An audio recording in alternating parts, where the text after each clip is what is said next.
नमस्कार जय जगन्नाथ।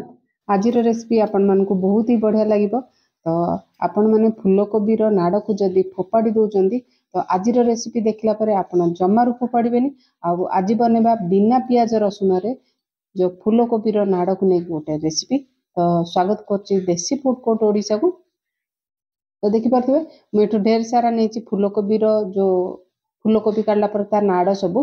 तो यहाँ हूँ देसी फूलकोबी। तो आर नाड़े नहीं कले टे बेसी भल लगे। तो मुझे 4टा फूलकोबी नाड़ नहीं तो जोटा कि कषि कषि होता नहीं शाग सहित कले बहुत ही बढ़िया लगे। आ जो तलर जो मोटा मोटा नाड़ थी आपड़ बाहर करेंगे। तो गोटे बैगण नहीं खंडे कखारु गोटे टमाटो आ 2टा आलू नहीं मुझे गोटे आलू यूज कर जेकोसी परिबा पसंद आपण ऐड करें जमती कि सारू देसी आलू। तो मुझे ये परिवा को लेकिन बहुत ही सुंदर रेसिपी माने बनूची आ टेस्ट भी बढ़िया। आपण उपवास मानकर एमती बन की खाई परिवे। ए सब को धोईकी मु छोट छोट काटी नहीं आ जो नाड़ जाक टिके मोटा आ पाकल नाड़ ताकू बाहर कर नहीं। तो आपड़ जिते संभव जदि देसी माने फूलकोबी नाड़े बनवे बहुत ही टेस्टी बनब। तो मु 2टा आलू नहीं ये गोटे आलू पकई गोटे बड़ टमाटो आ गोटे बैगण आ देखिपे गोटे छोट गिनारे गोटे मुग डाली पूरा टिके भल से भाजिक 10 मिनिट है भिजे नहीं। तो ये नहीं गोटे चामच गोटा धनिया राग आपड़ जी खाइबे से अनुसार कंचा लंका मु 4टा कंचा लंका नहीं बड़ खंडे अदा और अध चामच जीरा नहीं। आपड़ जदि पियाज रसुन बनवा चाहते तो ये आपड़ रसुन 5 ରୁ 6 कले आप ग्राइंड करेंगे। तो मसलाटा को आम दरदरा ग्राइंड करना आपड़ छेचिकी भी पकई पारे। मुझे गोटे छोट प्रेसर कुकर नहीं जोटा कि आप मुग डाली आम भिजे थे मुग डाली पकेला मुझे अध गिना पानी ये ऐड कर।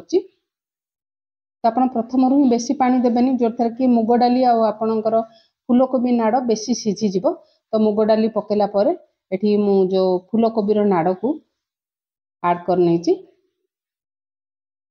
तो ये आम मुग डाली और नाड़ को चाहिए स्वाद अनुसार लुण देदेबा। ये अध चामच हलदी गुंड देती। तो सबको भलसे गोले ना गैस हीट आम ऑन करना।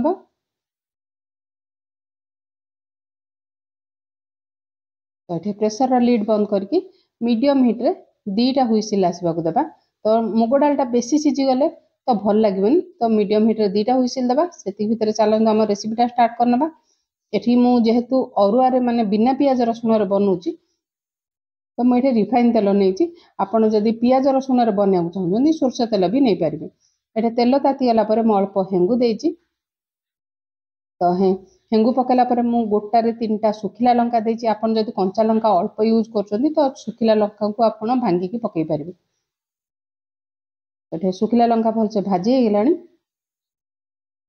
मुझे देती अध चामच जीरा जदि आप जीरा बदल में 5 फुटणर भी व्यवहार करेंगे। तो ये जीरा भलसे फुटीगला। तो जो आम धनिया जीरा और कंचा लंका अदार जो माने खदड़िया आम ग्राइंड करते ये पकई नहीं। तो आप चाहिए हेमदस्तार कुटिकी भी नहीं पारे।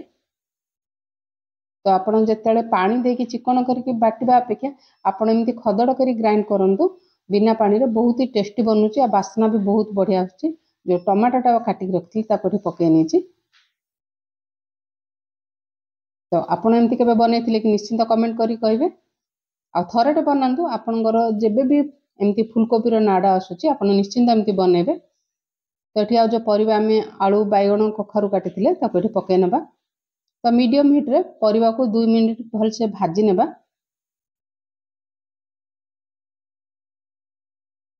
तो जेहेतु आम मुग डाली आ फूलकोबी नाड़े लुण देचे तो परिवा को चाहिए ये लुण पकई ना। ये अध चामच हलदी गुंड देती। तो लुण हलदी गुंड पकेला आउ टिके भलसे भाजी नेबा।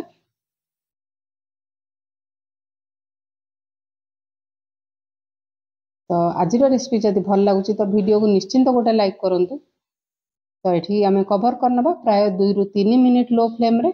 तो देखिपे 2टा हुइसिल आसला आमर प्रेसर रिलीज हो मुझे आपण को प्रेसर ढक्कन खोलिकी देखुची देखिपे। तो पानी बहुत ही कम देवे ना तो मुग डाली माने पूरा सीझीगले भल लगे। ये आलू आ जो फूलकोबी डांग सब भलसे सीझी जाइए। आउ मुग डाली भी देखि पारथुबे सिझी जाए किंतु बेसी मिलिनी ए टाइप रो ही रखंतु रेसिपीटी बहुत ही बढ़िया लगिवो। तो वीडियो को भल लगे लाइक शेयर सब्सक्राइब करने को जमारू भूलबनी। तो ये 2 ରୁ 3 मिनिट मूल फ्लेम रे बसई नहीं तो देख पाते परिवा भलसे सिझी गलानी। तो लुहा कड़िकार भलसे गोले नेबा। जो मुग डाली आउ फूलकोबी डांग को आम ये पकई नेबा। आ जिते डांग काटुछंती छोट छोट काटिबे तो भल लागिवो।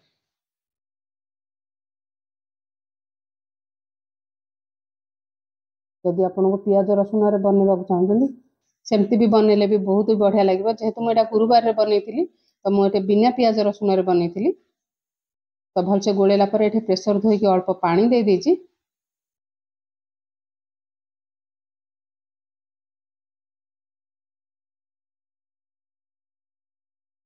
तो एमती बनके आप रुटी पराटार भी खाई पारे बहुत ही बढ़िया लगुच।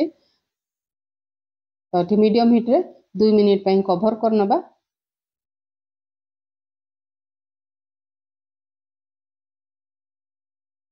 तो देखि पाते बहुत टेस्टी बनी देखि पाते केते सुंदर भी बनी। ये गैस हिट बंद कर नहीं आपण एमती बन गरम गरम अरुआ भात सहित खाई पारे जेहेतु बिना पियाज रसुन रे बनी।